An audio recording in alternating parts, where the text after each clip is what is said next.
नमस्ते भारत, आप देख रहे हैं WH न्यूज़ और IBM TV9। मैं विजय खवसे।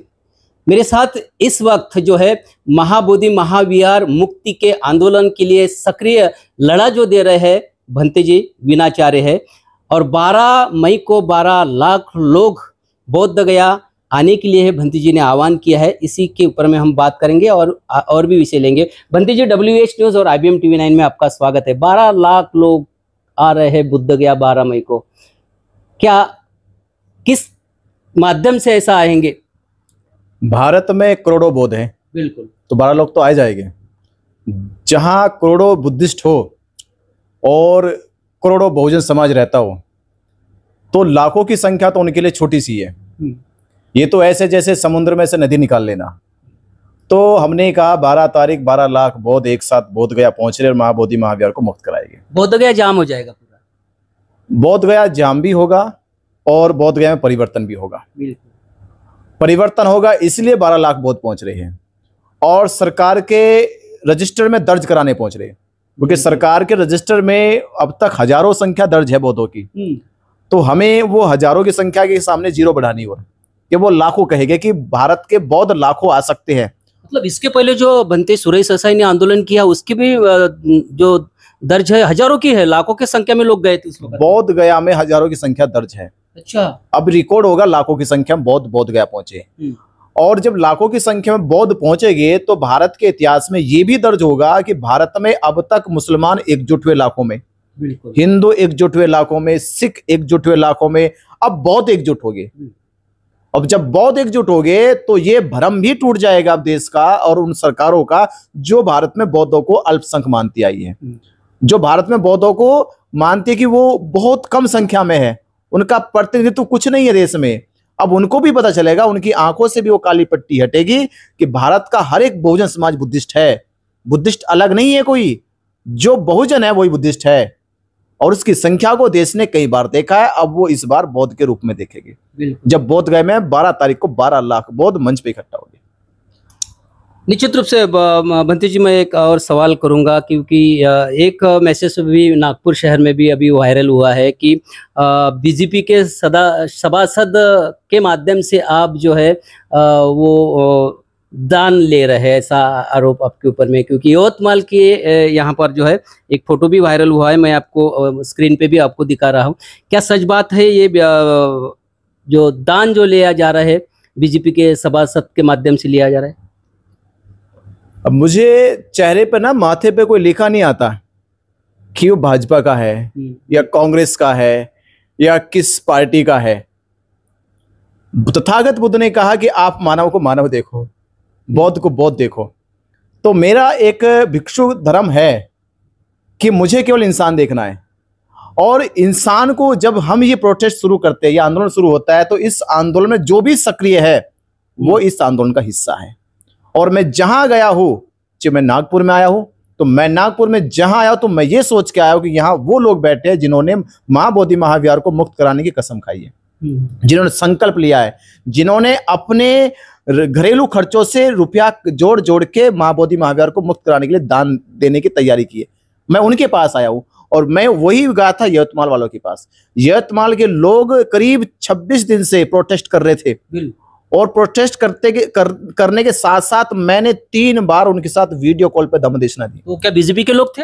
मुझे तो दिखाई नहीं दिए, मुझे ना बीजेपी के दिखाई दे ना कांग्रेस के दिखाई दे। हाँ, मुझे वहां सब बुद्ध पुत्र दिखाई दिए, अंबेडकर के जय भीम वाले अनुयायी दिखाई दिए। पीछे में बीजेपी का बैनर लगा हुआ है। मैं पीछे देखता ही नहीं, मैं तो आगे देख रहा था।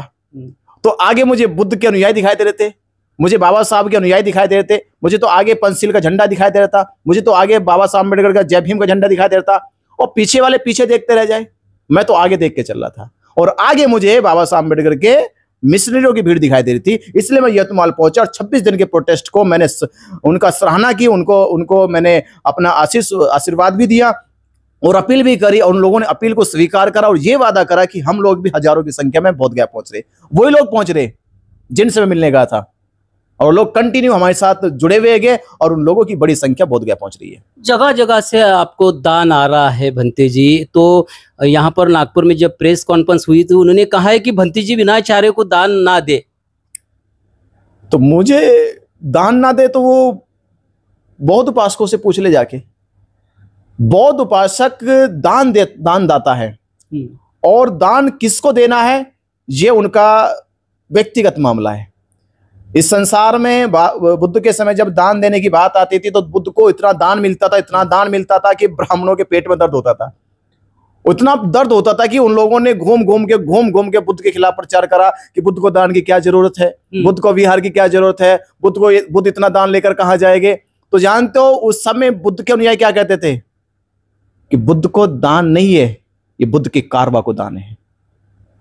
मैं आज वही सवाल जवाब दे रहा हूं कि भंत जी को कोई दान नहीं दे रहा, ये दान आप इतना दान लेके करोगे क्या? मैं कह रहा हूं ये दान मुझे नहीं मिल रहा है, ये दान मिल रहा है महाबोधि महावीर मुक्ति आंदोलन को, ये दान मिल रहा है मुक्ति के आंदोलन को। मैं तो कड़ी हूं इसमें, ये दान मिल रहा है 12 तारीख को होने वाले एक भव्य कार्यक्रम को। तो ये दान जो आपको आ रहा है पूरा 12 मई का जो वहां पर आंदोलन है, इसके ऊपर में खर्चा आप करेंगे? बिल्कुल। कहाँ करेंगे? महाबोधि महाविहार को मुक्त कराने के लिए 12 तारीख को 12 लाख लोगों की व्यवस्था के लिए वहां पे बड़ा पंडाल होगा, लोगों के रुकने की व्यवस्था, लोगों की खाने की व्यवस्था, और आप जैसे पत्रकार बंधुओं के लिए हमने स्पेशल व्यवस्था बनाई है कि देश से जो भी पत्रकार बंधु आएंगे उनको लाने और छोड़ने की जिम्मेदारी हमारी है। वो अपना केवल बैग, अपना मीडिया का अपना माइक, अपना कैमरा पैक करे, उनको टिकट उनकी जेब में पहुंच जाएगा, बस का टिकट, रेल का टिकट, वो बैठे महाबोधि महाविहार को मुक्त कराने के लिए बोधगया पहुंचे। ये सारी जिम्मेदारी आप सभी धम्मोपासकों के दान से हो रही है, और ये दान का एक हिसाब बनते विनाचार्य रखा हुआ है।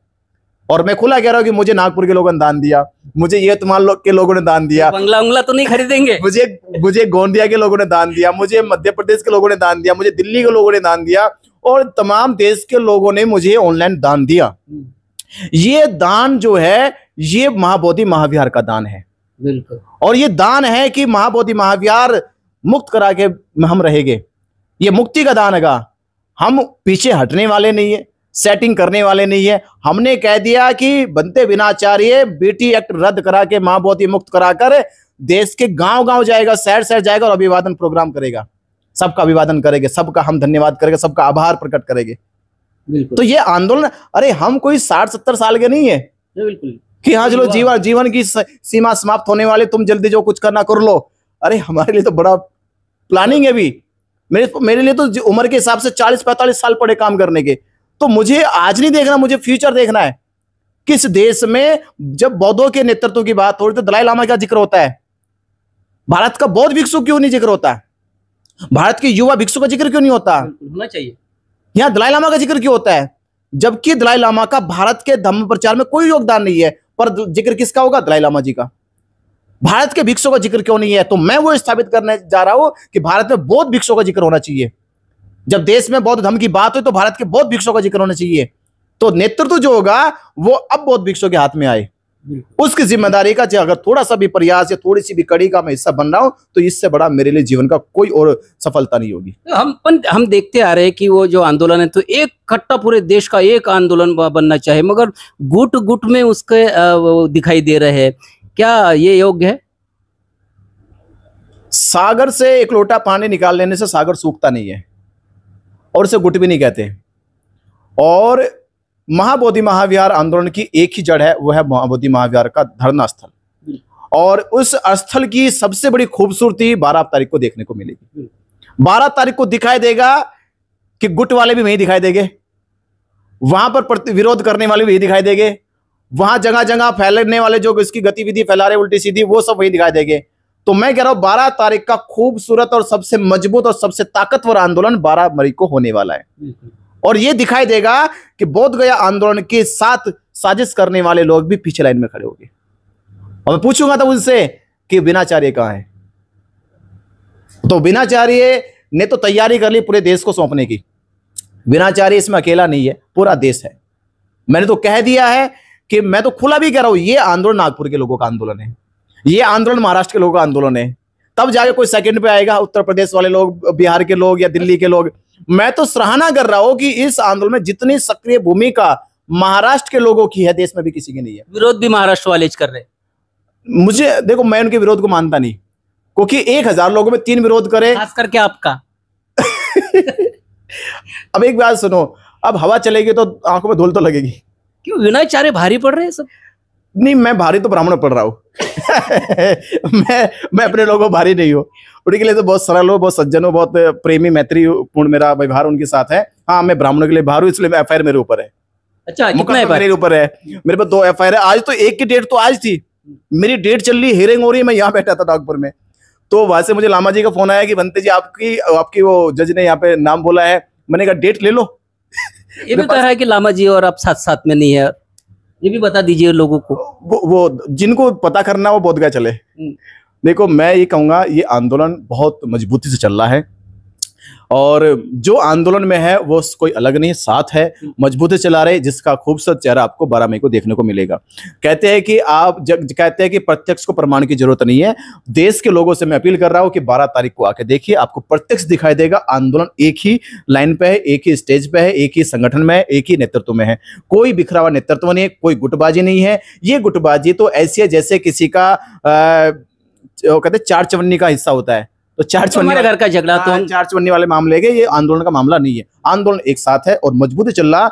हमारा आंदोलन ब्राह्मणों से है, बीटी एक्ट रद्द कराने के लिए सरकार से है, और ये आंदोलन मजबूती सरकार के खिलाफ है, ब्राह्मणों के खिलाफ है। बंदी जी, और एक प्रॉब्लम आया है, बहुत सारे लोग जाने के इच्छुक है मगर उनको ट्रेन की टिकट नहीं मिल रही है, बस का भी प्रॉब्लम आया। ऐसे समय में ट्रेनें बुद्धगया के लिए छोड़ना चाहिए, खास करके पूरे भारत भर से छोड़ना चाहिए। इसके लिए आपने क्या कोशिश की है रेल मंत्रालय से? हमने रेल मंत्रालय को चिट्ठी लिखी है कि वो नागपुर और मुंबई से खास तौर पे स्पेशल ट्रेनें चलाए, क्योंकि ज्यादातर ट्रेन की समस्या हमें नागपुर और मुंबई से आ रही है।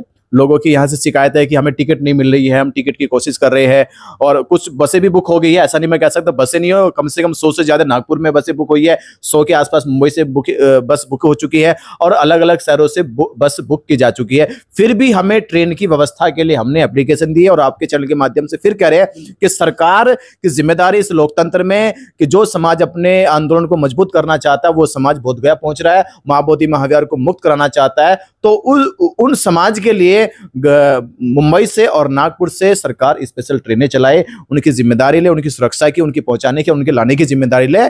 तो हम समझेंगे देश का लोकतंत्र जिंदा है, देश की सरकारों को देश की जनता की फिक्र है। अगर सरकार ऐसा नहीं करती तो हम समझेंगे देश का लोकतंत्र उनके हिसाब से नहीं है, वो लोग तानाशाही कर रहे हैं, अपने लिए वो सब खीर पूरी खाते हैं और हमारे लिए सूखे पकवान लाते हैं। बिहार सरकार ने मान लो 12 तारीख के पहले बीटी एक्ट निरस्त करने का नहीं किया, तो आपका क्या कदम रहेगा? 12 तारीख की घोषणा होगी और 15 तक इंतजार होगा। अच्छा, अगर सरकार ने हमारी बात 15 मई तक नहीं मानी तो मैं तो कह रहा हूँ कि तथागत बुद्ध ने कहा था कि इस जीवन में निर्वाण 2 ही तरह होते हैं, या तो धर्म के प्रचार प्रसार में निर्वाण को प्राप्त हो जाए, या धर्म को बचाने के लिए निर्वाण प्राप्त हो जाए। तो प्रचार भी कर चुके हैं, अब बचाना है हमें, और बचाने के लिए हम सरकार को अल्टीमेटम दे रहे हैं। अगर आपने 15 तारीख तक ये घोषणा नहीं करी तो भिक्खु संघ जो धरना स्थल पर बैठा है वो आत्मदाह करेगा मां बोधि महाविहार के सामने। आत्मदाह की चेतावनी? आत्मदाह की चेतावनी है, क्योंकि हमने अपने जीवन को मां बोधि महाविहार के लिए समर्पित कर दिया, पूरा समर्पित कर दिया। उसके लिए हर हाल में कुछ भी करने को तैयार है हम लोग। बिहार चुनाव भी है, और उसके बाद अगर सरकार हमारी बात तो भी नहीं मानती है, तो भी अगर हमारी कुर्बानी को फिक्र नहीं होती, तो देश भर में बड़ी मुहिम चलाई जाएगी नीतीश के खिलाफ, कि नीतीश का बहिष्कार हो, नीतीश के साथ साथ उनके पार्टी भाजपा का बहिष्कार हो। देश भर में बिहार के चुनाव से पहले हम बिहार सरकार का, भाजपा सरकार का देश भर में बड़े पैमाने पर विरोध करेंगे कि इनको हराया जाए, जिन्होंने हमारे मां बोधि महाविहार को कब्जा करके ब्राह्मणों को सौंप रखा है। समर्थन किस पार्टी को करेंगे? हम समर्थन तो वो करते हैं जो पार्टी चलाते हैं, हम तो विरोध करेंगे, बस समर्थन नहीं करेंगे, विरोध करेंगे। हमारा काम विरोध का, हमारी लड़ाई मां बोधि महाविहार की है। अब कौन हारेगा कौन जीतेगा ये सरकार का मामला। हाँ, जो सरकार रूलिंग सरकार है हम उसके खिलाफ है। रूलिंग सरकार कोई भी हो, चाहे नीतीश की आ जाए, फिर बाद में तेजस्वी की आ जाए, बाद में भाजपा की आ जाए, हम रूलिंग पार्टी के खिलाफ है। रूलिंग पार्टी से हमारी शिकायत ये है, हमारा उद्देश्य ये है उनसे कि मां बोधि महाविहार आपके हाथ में, आप उसे मुक्त करो। बस तमाम देश भर के बौद्ध को क्या आह्वान करेंगी 12 तारीख के लिए आने के लिए?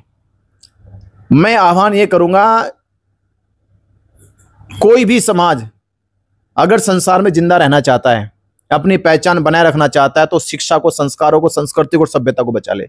जो समाज अपनी शिक्षा नहीं बचा सकता, संस्कार नहीं बचा सकता, अपनी संस्कृति को नहीं बचा सकता, अपनी विरासत को नहीं बचा सकता, वो समाज अपने जीवन में पहचान खो देता है, अपना अस्तित्व खो देता है। तो हमारे बौद्धों की पहचान का जो अस्तित्व है, जो उसकी जो आइडेंटिटी है, वो माँ बोधि महाविहार है। जैसे मुसलमानों की आइडेंटिटी मक्का मदीना है, ईसाइयों की यरूशलेम है और सिखों की गुरुद्वारा अमृतसर है, वैसे दुनिया भर के बौद्धों की जो पहचान है वो माँ बोधि महाविहार है। तो माँ बोधि महाविहार को बचाना है तो इस बार 12 मई को बोध गया आना है। निश्चित रूप से बोध गया को बचाना है तो सभी बौद्ध को महाबोधि महाविहार बोध गया आना है। मैं और भी बात कहूँगा, आज भंती जी ने क्लियर किया है कि जो भी भंती जी को दान मिलता है, लोग तो दान स्वेच्छा से देते हैं भंती जी को, मतलब जो भी दान भंती जी को मिलेगा वो पूरा दान जो है महाबोधि महाविहार की जो लड़ाई है, जो आंदोलन होगा 12 तारीख को, वहाँ पर खर्चा किया जाएगा, सुविधा के ऊपर में खर्चा किया जाएगा। पत्रकारों के लिए जो डिजिटल मीडिया के खास करके भारत भर से पत्रकार आएंगे उनके लिए खर्चा करेगा। भंती जी अपने लिए 1 रुपया भी खर्चा नहीं करने वाले। मेरे पास खाने के लिए भोजन, बिल्कुल, रुकने के लिए समाज का बुद्ध विहार, चलने के लिए समाज के साधन, और गाड़ी भी खुद की नहीं आपकी? कार? अगर मैं यकीन दिलाऊं आपको, कार मेरे पास मेरी कार नहीं है। मतलब कि कार तो है चलने के लिए, पर वो मेरी नहीं है। मेरे एक उपासक है, उसका नाम है जगदीश बौद्ध, अयोध्या वालों की कार है, उन्होंने दे रखी है। उससे पहले मेरे उपासक थे, उन्होंने दे रखी थी कार है। मैं ये दे सकता हूँ, भले और रिकॉर्ड है, कार गाड़ी का नंबर निकालो, गाड़ी के नंबर का चेक कर लो, वो सारे मेरे पास जो भी सुविधा सब उपासकों की है। और इवन यहाँ से कहता हूँ, मैंने अपने नाम का विहार भी नहीं बनाया, विहार मेरे उपासकों के नाम किए गए। तो मैं अकेला मैं कह सकता हूँ कि जिसके नाम अपनी कोई संपत्ति नहीं है, और ये दावा मैं कह सकता हूँ कि भविष्य तक विनाचार्य अपने नाम की कोई संपत्ति नहीं बनाएगा। केवल धम्म के प्रचार और प्रसार के लिए विनाचार्य घूमते रहेंगे देश भर। अभी मैं बताओ, मैं संपत्ति बनाता 2014 में मैं यूपीएससी की तैयारी कर रहा था। अच्छा। और मेरा लक्ष्य था कि मैं तो भाई IAS ऑफिसर बन ही जाऊंगा। यहाँ आना जब समाज में मेरी कोई पहचान नहीं थी, मैं किस हाल में चलता, किस हाथ में प्रचार करता। मतलब 16 से मैंने घर छोड़ा अपना, 1 जनवरी 2016 मैंने घर छोड़ दिया था। और जब घर छोड़ा तो मेरे पास एक साइकिल थी और कुछ 20-30 हज़ार रुपए थे, वो 2-3 महीनों में खर्च हो गए। और जब खर्च हो गए तो अब मेरे पास पहनने के लिए कपड़ा भी नहीं है, खाने के लिए भोजन नहीं है, रुकने के लिए कोई व्यवस्था नहीं है, और स्ट्रगल होता रहा। लोगों ने पसंद किया मुझे 2018 में आके। जब लोगों ने पसंद किया, लोगों ने मुझे सपोर्ट करना शुरू किया, धीरे धीरे कारवा बनता गया। अब मुझे जीवन का वो उद्देश्य मिल गया कि माँ बोधि महाविहार की लड़ाई का भी मुझे पे वो जिम्मा आ गया। कहाँ के वैसे रहने वाले, ताकि लोगों को पता चला और लोग वहां जाकर भी देखेंगे कि विनाचार्य के पास में क्या क्या है, क्या क्या नहीं है, बंगला है, गाड़ी है। तो आप रहने वाले कहाँ के, ये भी बता दीजिए सर। देखिए, मेरे पास अभी उपासकों के दिए 2 बुद्ध विहार है। मेरा एक विहार है, बहुत बड़ा विहार है, छोटा नहीं कहूँगा, बहुत बड़ा बुद्ध विहार है। और एक सिंगल उपासक ने दिया, उनका नाम है इंजीनियर रामवृक्ष राम। ठीक है, सिंगल बुद्ध विहार है, 12 एकड़ का बुद्ध विहार है। 12 एकड़ का बुद्ध विहार है। ये बुद्ध विहार है उत्तर प्रदेश के चंदौली डिस्ट्रिक्ट में, चकिया तहसील में ये बुद्ध विहार है। और 12 एकड़ का बुद्ध विहार है। और इवन वहां के लोगों से जाके पूछ लीजिए कि बनते कितने दिन आते हैं यहाँ पे, कितने दिन आते हैं। वो महीने में कहेंगे कि महीने या 2 महीने में 3 दिन आते केवल। ऐसा कोई मिलेगा भिक्षु आपको जिसके पास 12 एकड़ का बुद्ध विहार हो, बगीचा आम का हो, बगीचा अमरूद का हो, अन्य कई फलों के बगीचे हो, और वो बनते बुद्ध विहार में केवल 3 दिन आता हो। दिल्ली जैसे पे, दिल्ली में बुद्ध विहार है मेरा, लक्ष्मी नगर में, मैं उस बुद्ध विहार में भी 2-3 दिन जाता हूं। इस आंदोलन पूछ लेगी बनते कितनी बार वहां पे गए। तो मेरा बुद्ध विहारों से, मेरे बुद्ध विहार से कितना मेरा जो लगाव होगा। नहीं तो बुद्ध भिक्षु बुद्ध विहार से बाहर नहीं निकलते। आप देश जानता है, और विनाचार्य को तो देश जानता है कि हाँ, विनाचार्य को लोग सोशल मीडिया पर देखते हैं, हाँ विहार में नहीं रहते, जबकि विहार है, नहीं रहते फिर भी। और सारी सुविधा मेरे पास है विहार में, मैं तो भी नहीं रहता, क्योंकि मुझे जो नींद समाज के बीच में आती है वो विहार में नहीं आती। तो मेरा तो ये मेरा अपना जो समाज के साथ जो संबंध है ना, वो मेरा सबूत है, वो मेरा प्रमाण है कि मेरा काम क्या है और लोगों का काम क्या है। निश्चित रूप से बौद्ध भिक्षु का वही काम है, केवल विहार में बैठ के बौद्ध धम्म का प्रसार प्रचार नहीं हो सकता, वो भारत भर में भ्रमण करना चाहिए। उसी कड़ी को लेकर जो है भंते विनाचार्य जो है भारत भर में घूमते रहते हैं और लोगों का भी बहुत बड़ा सपोर्ट उनको मिल रहा है, दान भी बहुत मिल रहा है, कई के पेट में वो दर्द भी हो रहा है, मगर बनते विनाचार्य कहाँ पर खर्चा करेंगे, वो भी उन्होंने सारा आज हमारे इस WH न्यूज़ और IBM TV9 के माध्यम से ये बता दिया है बंटी जी ने।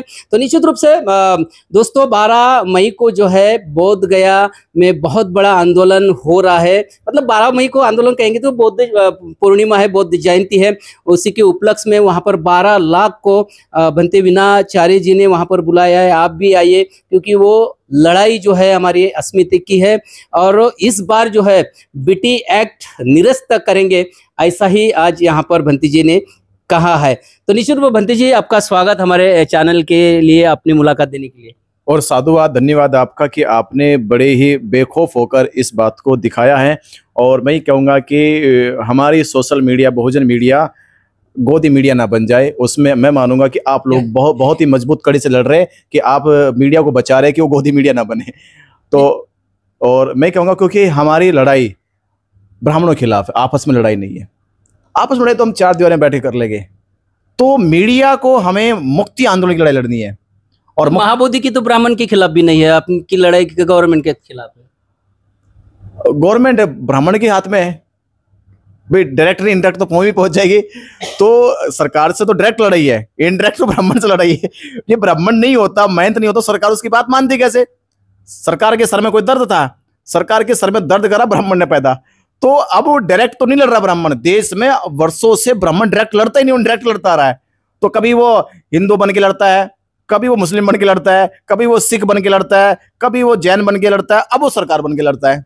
तो सरकार का सहारा लेके ब्राह्मण लड़ाई लड़ रहा और महाबोधि महाविहार के पीछे वो अपने आप को सुरक्षित रख रखा। पर अब वो उसका सुरक्षा का घेरा टूट गया है। महाबोधि महाविहार में से उसकी झूठ की जो दीवार थी वो ढह गई है और भारत के बौद्धों के सामने उसकी सच्चाई खुल के आ गई। भारत के बौद्ध अब जल्द से जल्द 12 मई को महाबोधि महाविहार पहुंच जाएंगे। तो निश्चित रूप से दोस्तों हमारे IBM TV9 और WH न्यूज़ के माध्यम से भी हम यही ऐलान करेंगे कि 12 मई को जो है आप बोध गया अवश्य जाइए, हम लोग भी वहां पर जाएंगे और पल पल की वहां की जो रिपोर्टिंग है WH न्यूज़ पर भी दिखाने का हम प्रयास करेंगे। आप भी आइए। तो ये थे हमारे साथ में भंते विनाचार्य जी। तो आप और भी हम भंते जी का जो है बिहार से भी हम पूरा वहाँ का नज़ारा हम बताएंगे, वहाँ के हर भंते जी की मुलाकात लेंगे, हर लोगों से भी हम मिलेंगे। तो तब तक के लिए आप दोनों चैनल को सब्सक्राइब करना न भूलिए। धन्यवाद। नमो बुद्धाय। जय भीम।